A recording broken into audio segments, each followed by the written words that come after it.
Hola, vamos a revisar rápidamente allí de manera de resumen lo que estuvimos trabajando durante estas tutorías. En el día de hoy pues estuvimos revisando la clase de matemáticas y también la de ciencias sociales. En primer lugar pues estuvimos revisando el tema de hoy que tiene que ver con la regla de tres simple. En cuanto a los conocimientos o saberes previos, pues hay un videito muy interesante que habla sobre 5 cosas de la antigua Grecia. Allí van los niños a revisar, por ejemplo, que hay dos griegos muy representativos para el caso de las matemáticas, dos filósofos que van a descubrir allí y también la manera como ellos utilizaban las matemáticas en la cotidianidad. El concepto de regla de tres pues lo estuvimos revisando también y estuvimos recomendando este video de una de las profes youtuber, pues ella nos enseña y nos indica qué es la regla de tres y para qué nos es útil, ¿no? En este caso pues podemos describirla como un método de solución de problemas que tienen que ver con las magnitudes, cuando son magnitudes proporcionales, y entre los valores de estas magnitudes que estamos comparando pues se desconoce uno de ellos. Entonces esta regla de tres nos permite conocer o llegar a descubrir el valor que nos falte. Entonces, por ejemplo, allí en la imagen del video pues vemos dos magnitudes, que es el número de camiones y la segunda magnitud del viaje, los viajes necesarios para mover algún tipo de trasteo. Entonces allí se menciona para 2 camiones 6 viajes. Entonces nos preguntan para 2. Entonces no sabemos cuántos viajes se necesitaría. Entonces allí ese valor que es X es el que vamos a descubrir. Lo que la profe nos va a ilustrar allí más adelante pues es el procedimiento que se hace para lograr entonces encontrar ese valor. Bueno, otro concepto clave pues es el mismo concepto de regla de tres pero simple.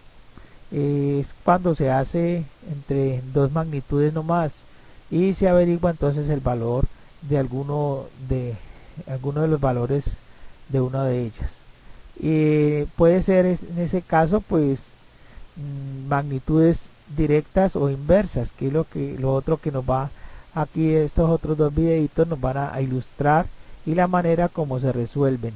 Son diferentes las maneras, ¿no? Por eso es necesario poder identificar si el tipo de magnitud y la proporcionalidad que se da entre ellas es directa o es inversa.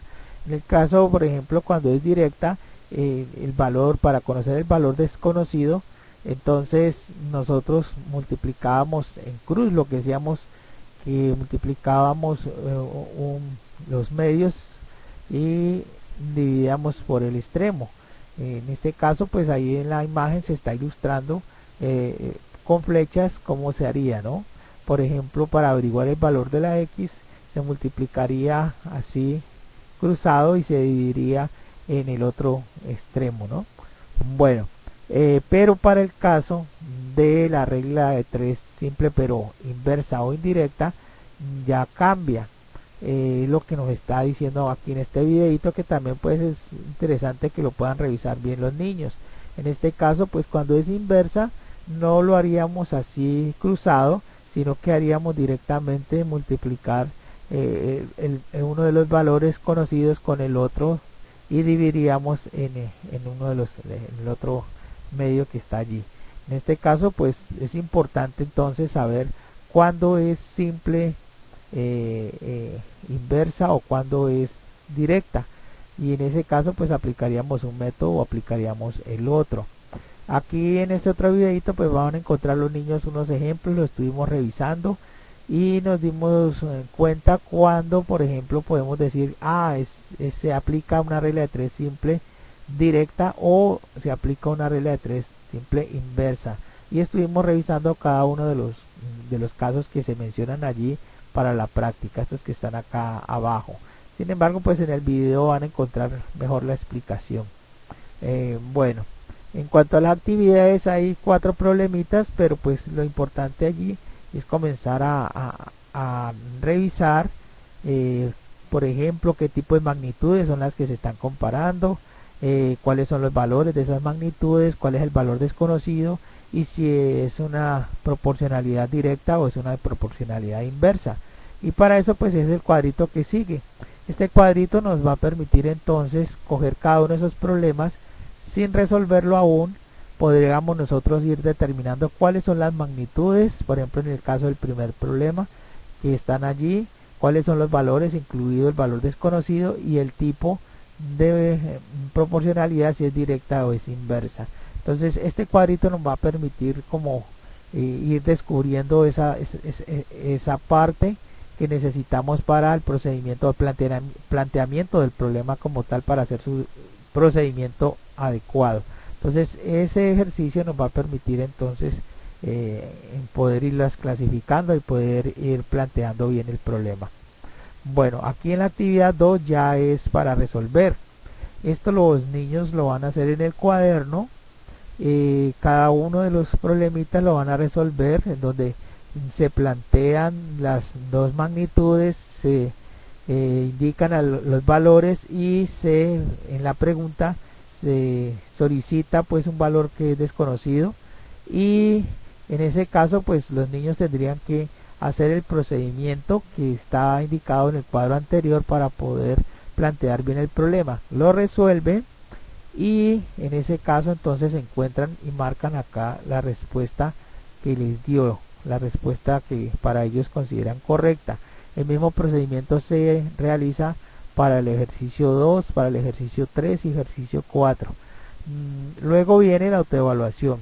Ya en esta autoevaluación es como un repaso, una síntesis, en donde los niños nuevamente tienen que coger cada uno de los problemas, tienen que plantear en primer lugar qué tipo de magnitudes son las que están allí implícitas, cuáles son sus valores, incluido el valor desconocido, qué tipo de proporcionalidad es la que hay, si es directa o es inversa, para así mismo entonces poder aplicar la regla de 3, ya saben, de manera cruzada o de manera directa, como explica allí en los videos. Esto fue lo que estuvimos nosotros revisando.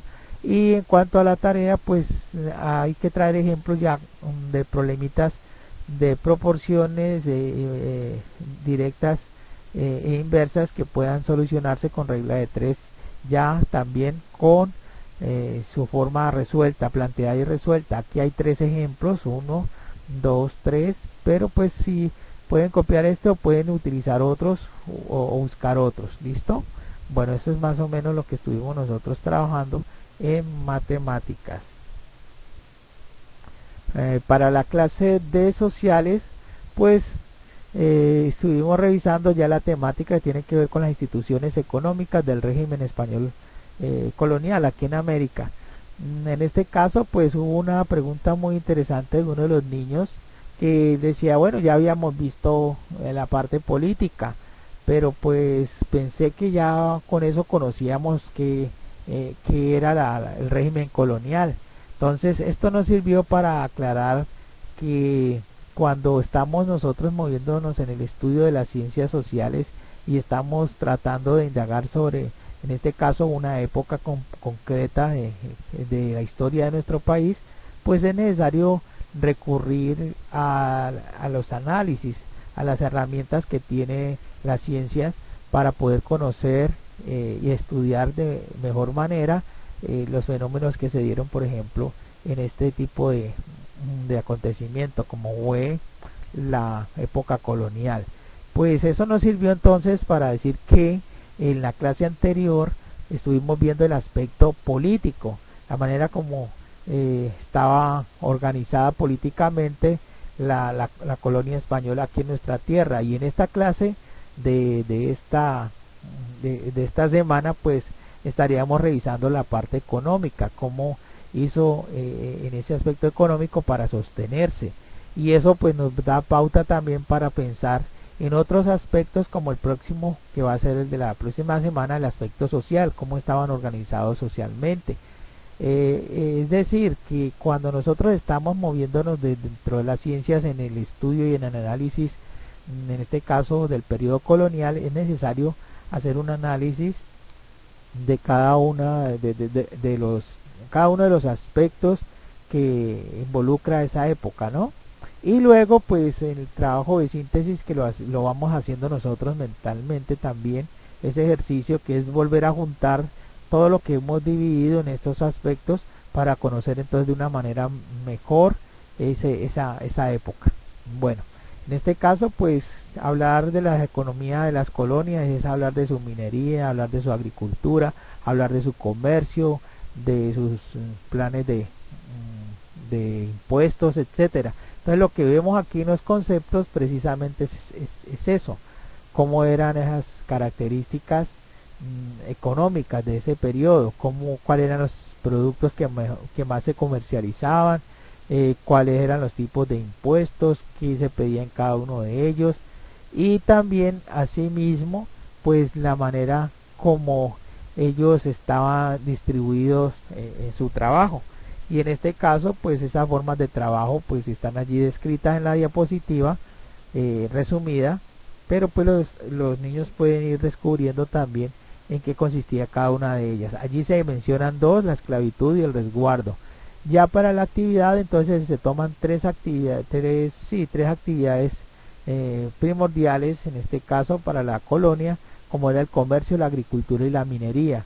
Y entonces se va a hablar cómo era y cómo se iba desarrollando en esa época, cómo era el comercio y cómo se desarrollaba, cómo era la agricultura, cómo se desarrollaba, cómo era la minería y así mismo cómo se desarrollaba. Algunos niños pues tenían dificultad en comprender cómo realizar la actividad. Sin embargo, acá en la presentación, en la parte de los anexos, yo incluí algunas diapositivas que les ilustran a ellos la manera como podrían ir estudiando y revisando esos aspectos que pueden colocar en la actividad. Estas son algunas, ¿no? Algunas ideas, pueden ellos encontrar otras o pueden inclusive pues utilizar estas mismas. Aquí está el comercio, está la agricultura y está la colonia, la parte de la minería. Bueno, también pues podríamos mirar en la actividad, pues ir describiendo esas actividades del comercio, agricultura y minería. Ya para la autoevaluación, coger uno de los aspectos que tienen que ver con las formas de trabajo que está aquí en una de las diapositivas, y poder en la autoevaluación describir con sus propias palabras una de ellas o las que quieran. En este caso pues ya dijimos que aquí mismo en los conceptos hay dos, que es la esclavitud y el resguardo, pero acá también le incluí en los anexos para que puedan mirar el caso de la encomienda, qué consistía, la mitad, etcétera. Ya para la tarea entonces se trata de investigar un poco más de lo que viene para la próxima clase, que sería algunas formas y ejemplos de la manera como estaban ellos organizados socialmente durante esa época. Allí mismo en los anexos también les coloco algunas ideas en estas diapositivas que están más adelante, por ejemplo cómo estaba organizada socialmente sus grupos, cuáles eran pues los grupos más representativos, qué funciones tenían o qué es lo que ellos realizaban dentro de esa organización social, qué privilegios también tenían o qué dificultades presentaban. Bueno, esto les va a servir a ellos para entonces tomarlo en cuenta dentro del desarrollo de su tarea. Bueno, entonces hasta aquí más o menos fue todo lo que vimos en estas dos áreas. Gracias.